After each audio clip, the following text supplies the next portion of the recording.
Kita lanjut lagi dalam Khazanah Islam edisi spesial keutamaan Muharram.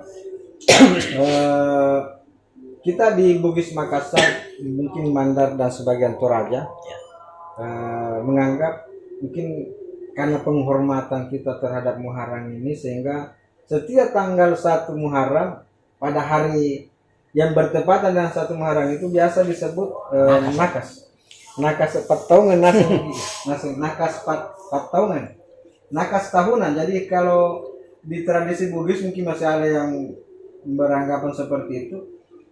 Tahun ini nakas tahunannya itu, nakas tahunannya itu hari Sabtu, karena hari Sabtu bertepatan dengan 1 Muharram.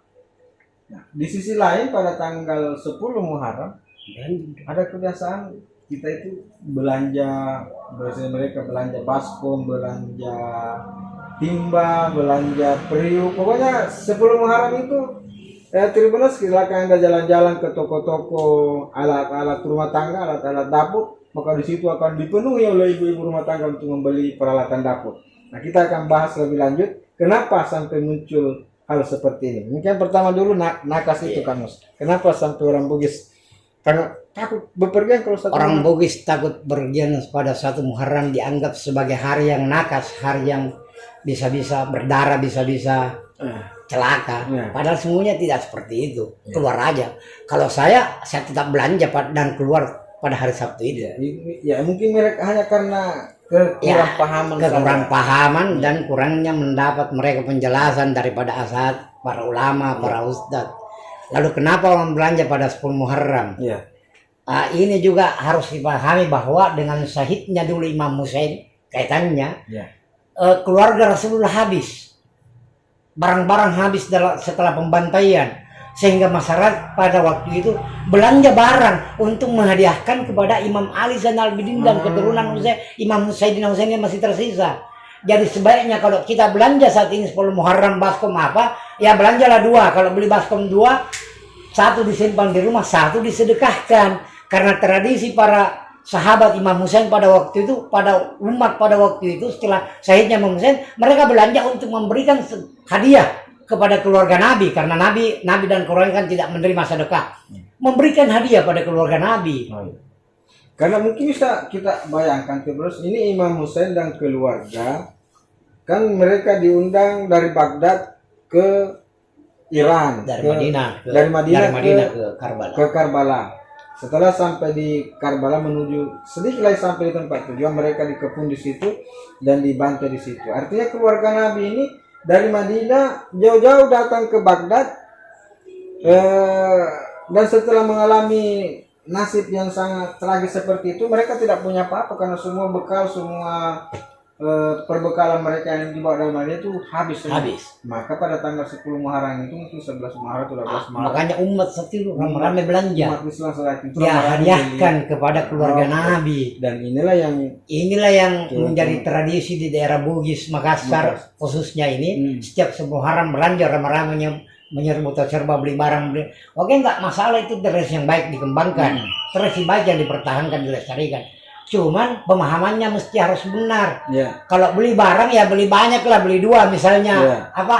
Jangan beli banyak baru ditumpuk di rumah. Beli banyak, tumpuk, simpan di rumah sebagian, sedekahkan sebahagian. Dan niatkan bahwa saya melakukan ini karena dulu ada seperti ini. Niatkan bahwa apa yang sebelanjakan sebagai bentuk rasa cintaku kepada Sayyidina Husain, pada keturunan Rasulullah. Insya Allah semoga kita dengan rasa cinta mendapat syafaatnya kelak Nabi di hari kiamat. Amin. Karena Sayyidina Husain nanti adalah Sayyidul Syabab, penghulunya para pemuda di surga. Jadi panglimanya para pemuda di surga nanti adalah Imam Husain. Itu karena peristiwa, bukan juga karena itu, tanpa Karbala pun beliau akan menjadi panglima. Tanpa apapun, Imam Husain adalah orang yang disucikan oleh Allah, karena beliau termasuk salah satu dari 5 Ashabil Kisah namanya, bukan Ahlul Bait lagi, tapi Ahlul Kisah yang diselimuti langsung oleh Allah melalui Jibril. Imam Ali bin Abi Thalib alaihissalam, Sayyidah Fatimah alaihissalam, Sayyidina Hasan alaihissalam, dan Sayyidina Husain alaihissalam. berempat. Empat. Rasulullah kan 5. Oh. Berempat. Jadi selain ahlul bait, Ahlul kisah. ada juga ahlul kisah. Pendapat saya pribadi, saya menyebut ahli sunnah menyebut mereka radhiyallahu anhum. Sementara Syiah menyebut mereka alaihissalam. Sampai anak turunannya Imam Husain. Orang Syiah menganggap memberi gelar anak turunnya Imam Husain alaihissalam. Kalau kami mengambil yang tengah, khusus yang 4 ini alaihissalam. Jadi Imam Ali alaihissalam, Sayyidah Fatimah alaihissalam, Imam Hasan alaihissalam, Imam Husain alaihissalam. Soal Imam Ali Zainal Abidin, Hasan al-Musanna, Imam Ja'far Shadiq cukup radhiyallahu anhum. Jadi jalan tengah kita tempuh. Jadi ahlul kisah itu benar saja ada surban Diselimuti oleh Tuhan. dari yang dibawa oleh malaikat Jibril dalam diselimuti, mereka duduk berdampingan. Ummu Salamah mau masuk. Diselimuti oleh Ummu Salamah masuk, tapi Rasulullah menghentikannya dan beliau berkata, cukup bagimu kebaikan dan engkau di dalam kebaikan. Tidak usah masuk dalam selimut. Jadi bukan ahlul kisah, tapi Ummu Salamah tetap ahlul bait. Ummu Salamah itu salah satu istri. Salah satu Nabi. Jadi istri Nabi, ini perbedaan kita dengan Syiah dan Sunni. Ahlul bait menurut Syiah hanya dari anak turunan dari Ali, Sayyidina Ali dan Sayyidah Fatimah turun temurun Dari Khadijah. Dari Khadijah. Kalau di Khadijah memang karena semua istri Nabi nggak punya anak, nggak punya anak. Kecuali Sayyidah Khadijah. Ada yang punya anak tapi meninggal waktu. Nah, kenapa Khadijah disebut juga alaihissalam? Ya karena Allah yang mengirim salam untuk Khadijah. Allahumma anta salam, itu untuk Khadijah itu.